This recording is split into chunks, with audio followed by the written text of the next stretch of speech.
आज हम एक ऐसे स्टॉक के बारे में बात करने वाले हैं जो आगे जाके आपको बहुत ही बेहतरीन रिटर्न दे सकता है।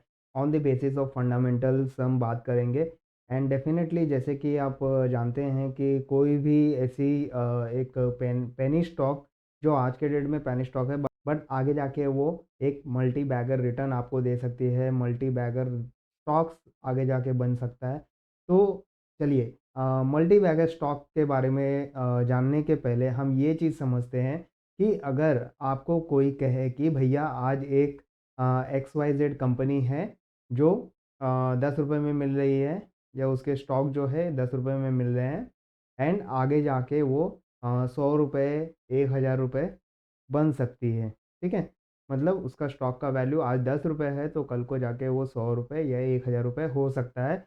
मल्टी बैगर रिटर्न आपको मिल सकता है जो आज स्मॉल कैप में, माइक्रो स्मॉल कैप में बिलॉन्ग कर रही है, वो आगे जाके मिड कैप या लार्ज कैप में भी कन्वर्ट हो सकती है as per the market demand, as per the product demand. ठीक है, अगर आपको कोई ऐसा कहे कि मेरे पास कुछ ऐसे स्टॉक हैं जो आज के डेट में बहुत ही डाउन से ग्रो हो रहे हैं और बहुत ही फास्ट ग्रो हो रहे हैं, उनका मार्केट प्रेजेंस बहुत ही अच्छा है and their leadership quality is number 1 और ऑल ओवर द वर्ल्ड ये अच्छा खासा परफ़ॉर्म कर रहे हैं। इनके प्रॉफ़िटेबिलिटी काफ़ी अच्छी है, इनके फाइनेंशियल्स काफ़ी अच्छे हैं, इनके शेयर होल्डिंग में अगर आप देखो तो काफ़ी अच्छी शेयर होल्डिंग भी है प्रमोटर्स की। तो इस तरह की अगर बातें आपको पता चलती हैं कि भैया ये फाइनेंशियली भी स्ट्रॉन्ग है और इनके जो लीडरशिप टीम है ये भी काफ़ी स्ट्रॉन्ग है। तो ये सारी चीज़ें अगर आपको बताई जाए एंड ऑल टुगेदर आपको पता चलती है कि भैया आगे चलकर ये कंपनी तो बूम करने वाली है। ठीक है? तो डेफ़िनेटली आज का जो हमारा वीडियो है उसी के कॉन्टेक्स्ट में है, इसी तरह के स्टॉक के कॉन्टेक्स्ट में है। ठीक है? तो आज जिस कंपनी के बारे में हम बात करने वाले हैं वो एक्चुअली ग्लोबली रिप्रेज़ेंट करती है वेरियस सेगमेंट्स में like recycling the industries, steel raw materials, plastics, chemicals, petrochemicals and construction industry.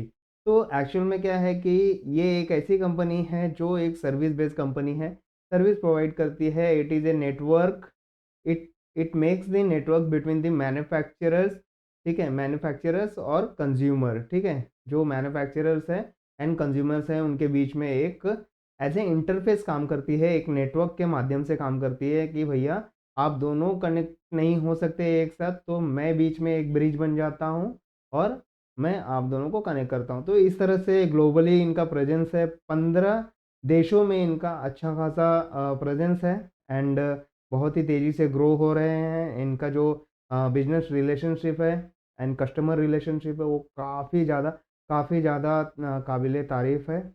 इसके साथ ही हम बात करें इनकी सर्विस के बारे में, तो जैसे कि मैंने आपको बताया कि मैन्युफैक्चरर्स एंड कंज्यूमर्स या ट्रेडर्स के बीच में एक नेटवर्क इंटरफेस की तरह ये काम करते हैं। ठीक है? ये खुद मैन्युफैक्चरर नहीं है बट इनके क्लाइंट्स के लिस्ट में बहुत सारी कंपनीज़ आती है, बहुत सारी इंडस्ट्री बिलॉन्ग करती है लाइक स्टील इंडस्ट्री ले लो, ऑटोमोटिव इंडस्ट्रीज़ ले लो, लाइट हैवी इंजीनियरिंग इंडस्ट्रीज़ ले लो या कंस्ट्रक्शन या केमिकल इलेक्ट्रॉनिक इंडस्ट्री की आप बात कह लो, तो ये सारे इनके क्लाइंट के लिस्ट में आते हैं। तो जैसा कि किसी भी कंपनी के ग्रोथ में उनके विज़न की बात की जाती है, उनके फ्यूचर थिंकिंग की बात की जाती है, तो वहीं पे इस कंपनी का जो फ्यूचर थिंकिंग है, कुछ इस तरह से है कि ये कंपनी अपने बिज़नेस को और एक्सपांड करनी चाहती है और कुछ न्यू कंट्रीज़ के साथ, कुछ न्यू मार्केट में अपना बिज़नेस रिलेशनशिप क्रिएट करना चाहती है, डेवलप करना चाहती है। कुछ देशों में ये अपना मार्केट क्रिएट करना चाहती है लाइक अफ्रीका हुआ, ईस्ट यूरोप हुआ, लैटिन अमेरिका हुआ एटसेट्रा द उस तरह की बहुत सारी कंट्रीज़ में ये अपना मार्केट जनरेट करने के बारे में भी सोच रही है। इसके साथ ही हम अगर इसके फाइनेंशियल के बारे में बात करते हैं, तो यहाँ पर अगर मैं इसके फाइनेंशियल के बारे में बात करूँ तो सितंबर 22 से लेके सितंबर 23 तक इसके सेल्स में काफ़ी ज़्यादा सुधार हुआ है, काफ़ी ज़्यादा ग्रो हुआ है। सितंबर 22 में 181 करोड़ का इनका सेल्स रेवेन्यू था, बट वही ऑलमोस्ट ऑलमोस्ट 90 प्लस परसेंटेज बढ़कर ये 333 करोड़ तक पहुंच गया है, सिर्फ और सिर्फ 1 साल के अंदर, ठीक है? तो ये ग्रोथ दिखाई देती है। एंड इसके टोटल इनकम की बात करें, तो टोटल इनकम भी 185 से लेके 334 तक पहुंच चुकी है, जो कि एकदम काबिल-ए-तारीफ़ है। और इस तरह से डायरेक्टली ऑलमोस्ट 100% का ग्रोथ इन्होंने दिखाया है, नियर अबाउट 100% का ग्रोथ यहाँ पे दिखाई ही देता है आपको, ठीक है? एंड नेट प्रॉफ़िट की बात की जाए तो 2022 में 3 करोड़ का नेट प्रॉफ़िट था आफ्टर पेइंग द टैक्स, और अब वो जाके 2023 में 6 करोड़ का हो गया, ऑलमोस्ट डबल का प्रॉफ़िट हो गया है, ठीक है? इन्होंने अपनी प्रॉफ़िटेबिलिटी डबल कर दी है, ठीक है? इसके साथ ही हम बात करते हैं कुछ रेशियोज़ के बारे में। लाइक डेब्ट टू इक्विटी की बात करें तो डेब्ट टू इक्विटी रेशियो जो है पिछले 3 सालों में काफ़ी ज़्यादा इम्प्रूव हुई है।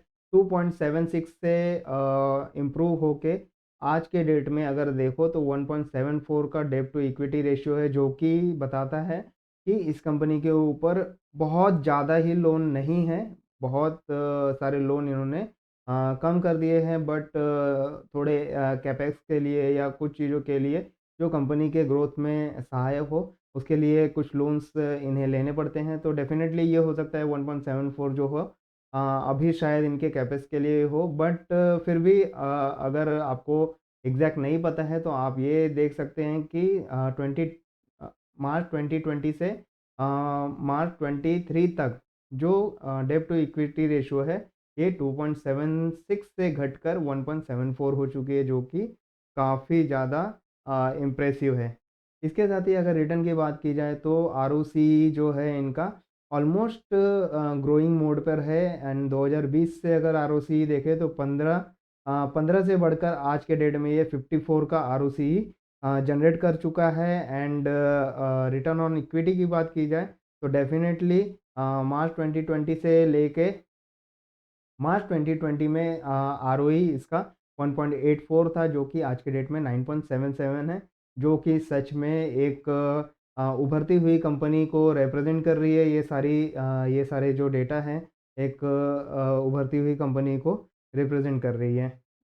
पी रेशियो देखें तो P ratio 22.4 and PB ratio 7.48 है, जो कि 2020 के कंपैरिजन में काफ़ी अच्छा बढ़ा हुआ है। पी रेशियो काफ़ी बढ़ा हुआ है, थोड़ा सा ओवर वैल्यूड आपको कंपनी दिख सकती है अभी के डेट में, बट डेफिनेटली एक लॉन्ग टर्म में आपको अच्छा खासा पर्सपेक्टिव दिख सकता है कंपनी में।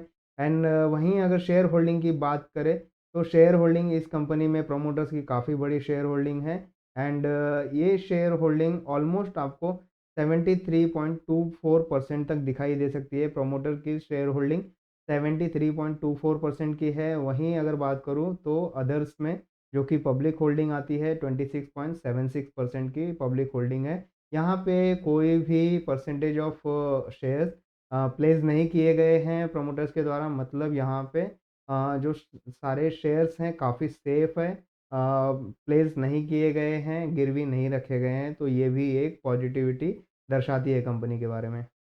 वहीं पर रिवेन्यू की बात करें तो रिवेन्यू इनका 2019 में 136 करोड़ रुपीस था, जो आज 2023 में ये बढ़कर 1028 करोड़ का हो गया है, जो कि बहुत ही अच्छा फिगर है। और कंपनी के इस मैसिव ग्रोथ को ये दर्शाती हुई दिखाई दे रही है। मतलब इनका जो लीडरशिप क्वालिटी है ये काफ़ी ज़्यादा एक एक्सीलेंट लेवल का है, वो सारी चीज़ें हमें समझ में आती है। आज ये कंपनी ₹8 के आसपास, 8 से 9 के बीच में आपको ट्रेड करती हुई दिखाई देगी आज के डेट में। इसका जो वैल्यू है आपको ₹9 के आसपास है, 8.95 रुपीज़ के आसपास दिखाई दे रही है। तो डेफ़िनेटली ये एक अच्छा एंट्री अपॉर्चुनिटी बन सकता है। इस चार्ट में थोड़ा एक भयानक दृश्य आपको दिखाई देगा कि भैया यहाँ पे तो बहुत बड़े-बड़े फॉल दिखाई दे रहे हैं, बट ये फॉल कुछ नहीं है। नवंबर 2022 में इसके स्टॉक स्प्लिट हुए थे, तो वही यहाँ पे आपको थोड़ा रेड कैंडल दिखाई दे रहा है। एंड बहुत ही बड़ा रेड कैंडल दिखाई दे रहा है। बट ये स्टॉक स्प्लिट होने के बाद 10 टाइम्स जो इसके फेस वैल्यू 10 रुपीज़ थे, वो अब 1 रुपीज़ हो गए हैं। इसीलिए जो स्टॉक होते हैं वो 10 पार्ट में डिवाइड हो जाते हैं। स्टॉक स्प्लिट क्या होता है वो आप गूगल कर सकते हैं या फिर हमारे वीडियो को चेकआउट कर सकते हैं। हमारे फंडामेंटल वीडियोज़ के लिस्ट में आपको ये सारी वीडियोज़ मिल जाएगी आने वाला टाइम में। तो स्टॉक स्प्लिट में जो मैंने आपको बताया कि फेस वैल्यू 10 से 1 होती है, तो ऑलमोस्ट 1:10 का स्प्लिट होता है, ठीक है? वैसे प्राइस भी स्प्लिट हो जाते हैं, तो इसीलिए आपको ग्राफ में कुछ इस तरह से दिखाई दे रहा है। बाकी कंपनी के फंडामेंटल्स भी आपने देख लिए कि काफ़ी मैसिव फंडामेंटल्स आपको दिखाई दे रहे हैं। तो इस तरह की हैवी ग्रोथ देने वाली और heavy and strong fundamental company का नाम है राजनंदिनी मेटल्स। और राजनंदिनी मेटल्स लिमिटेड के जो स्ट्रॉन्ग लीडरशिप के बारे में हमने देखा एंड फाइनेंशियल्स के बारे में देखा कि कितना मजबूत फाइनेंशियल्स है इनका, तो डेफिनेटली एक अच्छा खासा आपको रिटर्न आगे आने वाले टाइम में दे सकती है। आपको ये डबल डिजिट में भी आपको ये इसका जो स्टॉक का फिगर्स है वो दिख सकता है। एंड लॉन्ग टर्म में आप देखें तो ट्रिपल डिजिट में भी आपको इसके स्टॉक के वैल्यू दिख सकते हैं। जो ₹8 आज के डेट में दिख रहा है, मे भी हो सकता है कि 100 क्रॉस भी कर सकते हैं आने वाले टाइम में। जिस तरह से ये ग्रो हो रही है, अगर ये कंटिन्यूएशन रहा इसके ग्रोथ का, तो डेफिनेटली आपको इस तरह के मल्टी बैगर स्टॉक आपके पोर्टफोलियो में नज़र आएंगे, ठीक है? तो आई होप कि ये वीडियो आपको पसंद आया होगा। राजनंदनी मेटल्स के बारे में जो हमने सीखा, जो हमने देखा, वो सारी चीज़ें आपको समझ में आई होगी। अगर किसी भी तरह का डाउट हो तो डेफ़िनेटली आप हमारे कमेंट बॉक्स में कमेंट कीजिए। मैं वहाँ पर आपको क्लैरिटी दे दूँगा। अगर कोई इम्पोर्टेंट पॉइंट होगा, कोई क्रिटिकल पॉइंट होगा, तो उसके लिए मैं सेपरेट वीडियो ज़रूर बनाऊँगा। तो thank you so much and keep growing, keep educating yourself and इसी तरह से अपना वेल्थ ग्रो करते रहे और धन पे धनवान बनते रहे।